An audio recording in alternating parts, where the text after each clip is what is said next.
What's going on, ladies and gentlemen? Welcome back to another video by yours truly. We have Chaos Zero Nightmare in the spotlight for today's content, and I want to give a huge shout out to their marketing team for sponsoring this video and enabling me to bring it to your awareness. For those of you who don't know, Chaos Zero Nightmare is a sci-fi horror themed gacha game with a turn-based slash roguelike deck system, and it's got some combat intricacies that tie into using cards with very in-depth descriptive abilities that allow you to pretty much like combo off of other cards and stuff. It's actually one of my favorite elements of the game. But in this video in particular, we're going to be highlighting, of course, the combat, the build system, my impressions on these aspects, as well as the art medium and some of the world building aspects and elements. And then in particular, I want to talk about the story because it was something that was actually quite enjoyable to me. And you guys who know my content know I am very hard to impress about story. Now, there are some things about this game, such as like fan service, waifu collector, harem, if you will. It's got a protagonist that you don't actually ever see. It's like a first person view kind of thing where you are pretty much the protag. They have their own personality and such, and they have dialogue, but you never actually see the protagonist. And so there's a number of like little interesting elements that I want to talk about, but ultimately I strive to give you guys a very fair and honest impression. And then at the end of the video, provide some criticisms that I think will aid the game in the long run in terms of its performance. If you like what you see, click the link down below in the description box to pre-register and stay up to date on the latest news regarding Chaos Zero Nightmare. And without further ado, let's go ahead and get into it. Okay, so I first want to talk about my experience with the story with a couple of hours that I got to spend. And don't get me wrong, I'm not an expert on the story. I don't understand all of the world building aspects and the jargons, but I think me sharing some of the things that kind of like reeled me in and made me very intrigued by it will help you guys understand why I thought the story was quite enjoyable. First of all, one of the first things I noticed is that like you and your team live in space, which already off rip, anybody who's living in space, it allows me to assume, especially when I consider that horror sci-fi like genre, that obviously the sci-fi aspect is you living in space. The horror aspect is probably the planets are no longer inhabited by humans because you can't live there anymore because it's like completely cooked and corrupted by these horrific evil entities and enemies. Now, how that happened, I'll be honest, I didn't really unveil that just yet. They do kind of explain it, but you know, when you first start a game, there's a lot of things to keep up with. You're still trying to like find your bearings. It was kind of a little bit of that. But what I found interesting is that when you're living in space, when you go out on these missions, you do go to these planets and like do missions and such. You go through these little capsules. You and your team go inside these little capsules, kind of like Dragon Ball Z, if you will, right? Like a pod. And then you get sent down to the planet. But what I came to learn is that it's not the real body of the person, I don't think. Because when you're down there, you're fighting off these creatures, and there's a very real sense of danger. I mean, these things look ugly and egregious. Like, it's horror for real. It reminds me of like Jujutsu Kaisen type of enemies, if I'm being honest. Real gory, just slimy looking, and they just look uncomfortable to be around. So yeah, like that's the vibe. And when you're playing through it, I have a real concern of if my party is going to be safe, which I love that. I love when I'm playing through games and there's a real sense of danger. In fact, this was one of the parts that like really reeled me in.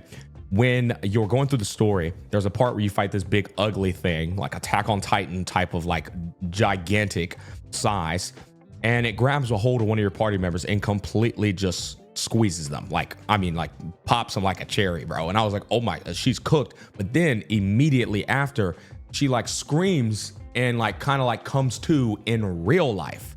And that was when it dawned on me, oh, so when they went through those pods, their real bodies didn't go to the world.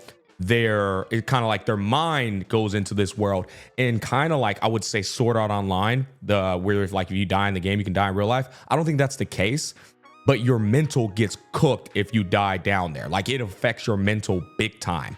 Now, I'm not gonna say I've like this is like set in stone. Take what I'm saying with a little bit of salt, because I was still trying to like, again, find my bearings and kind of understand precisely how the world building was designed. But what I know for sure is when old girl got popped like a cherry, her mental was effed.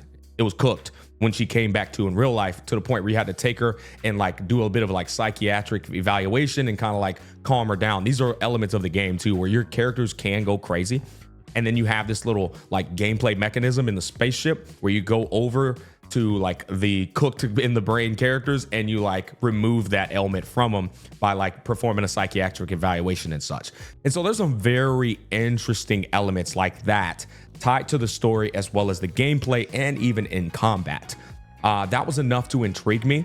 And then there was this one more part that I want to talk about the story where you meet a whole nother like empire and alliance. You meet this super freaking cool guy. And he looks badass, but he's obviously like bad news bears because he's trying to like get you to turn over this other dude who, by the way, who reminds me of Gin from Bleach, the guy who always keeps his eyes closed. Very similar personality, super cool guy and slick, but not to be trusted, you know, kind of like got to keep your wits about him. They wanted you to hand them over, and you wouldn't hand them over because they wouldn't provide an actual like real proof, definitive proof that this guy was like guilty of the crime they were accusing him of. And so war's getting ready to like erupt between these two. It's like off rip, I have seen some very strong story elements that I know for a fact a number of gacha players will play this game purely just to keep up with the story. And I wanted to like at least vouch for that in that regard so that you're aware of it, whomever may be of interest.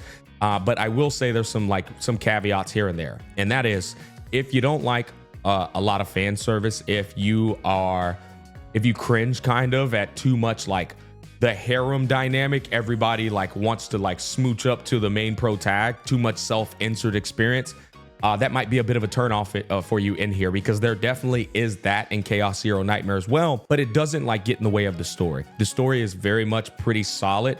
And there's like sub stories where you can kind of like absorb that if you want, or you could just like skip through it. They have a skip button like where you can just like, it's like fast forward times 100, brother.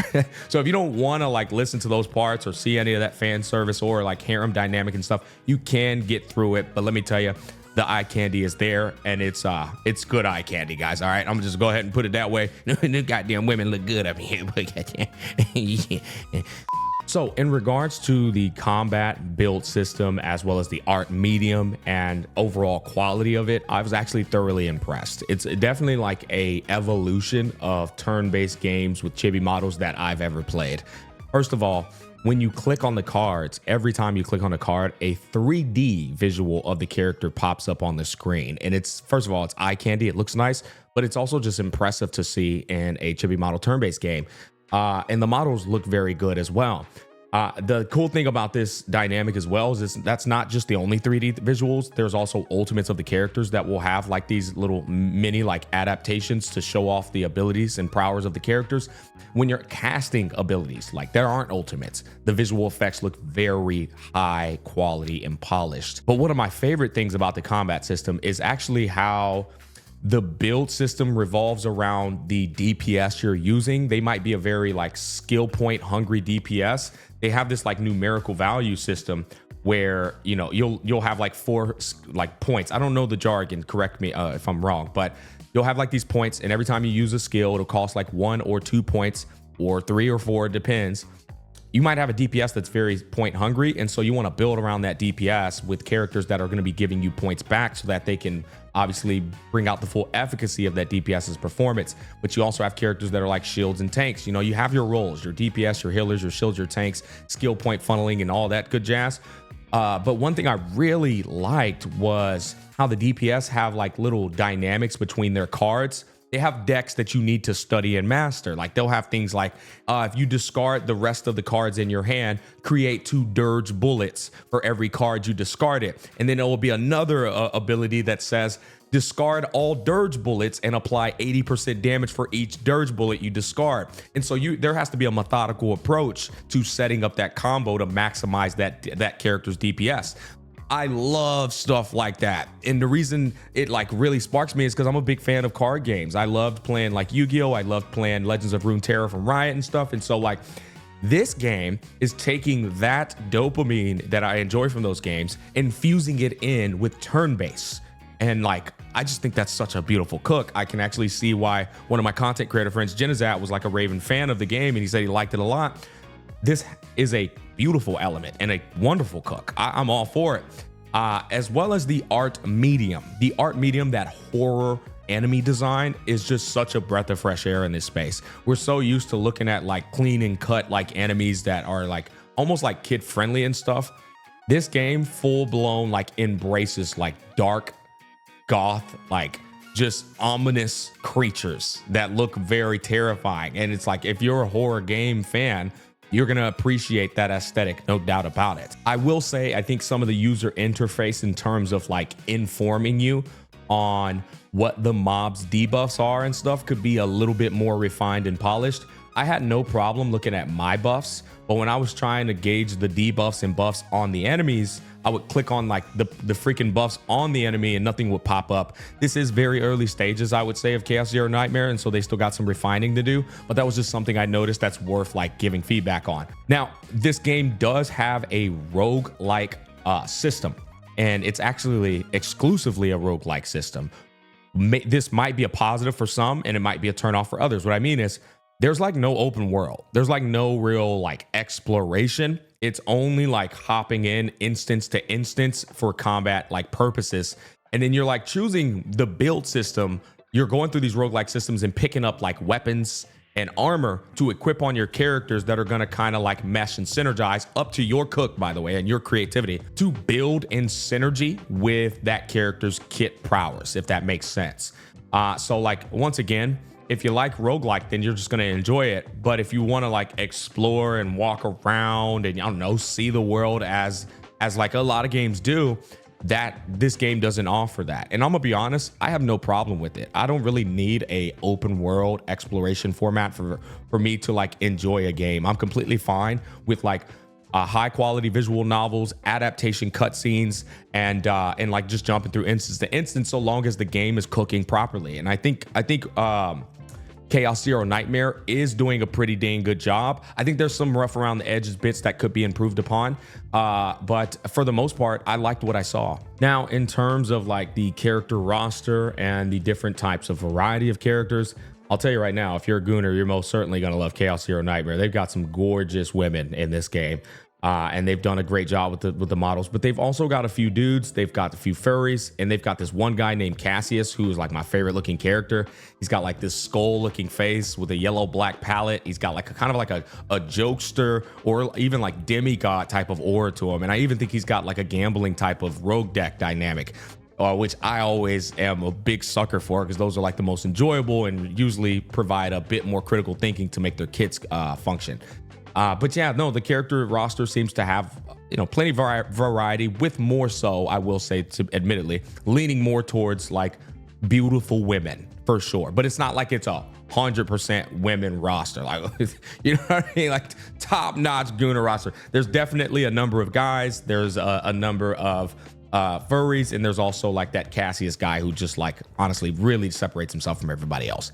Now, in regards to the gacha structure of Chaos Zero Nightmare, it's pretty traditional. They've got a 50-50 system for, I think, the characters you're trying to acquire that I think are going to be limited characters. They've got what's called a partner banner, which is essentially jargon for a weapon banner, except it's not a weapon. It's just like a literal character that's a partner for you, but it literally functions quite literally like a weapon. And then they've got something that's like an ability animation enhancement banner, which I thought that was interesting. They have a banner based off the way it read, where you can choose a character you already own, and if you pull on this banner, you will get their animation enhancement type of, I guess, card that will make their abilities more flamboyant and flashy. I'm not sure. I never actually got to like play around with that one. And so that's the banner system.